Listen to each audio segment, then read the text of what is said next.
आता हे जसे पान बनवलेले आहेत ना, तसेच आपण इथं बनवणार आहोत हे पूर्ण फूल. तर मी तुम्हाला एक भरून दाखवते, की कशाप्रकारे भरायचं म्हणजे पटकन उरकल.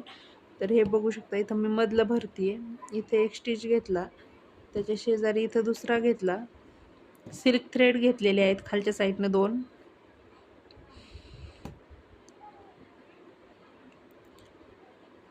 आणि त्यानंतर हे असं पूर्ण तुम्हाला भरून घ्यायचं आहे आणि हे क्रॉसमध्ये भरायचं थोडंसं म्हणजे पटापटा उरकतं आणि दिसायला देखील खूप छान दिसतं. यासाठी हे थोडं क्रॉसमध्ये घ्यायचं.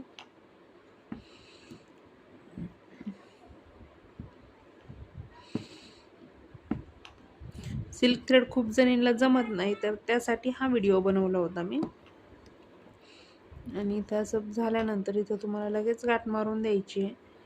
अशा प्रकारे जशी आपण जरी थ्रेडची किंवा शुगर बीट्स देताना जशी गाठ मारतो तशी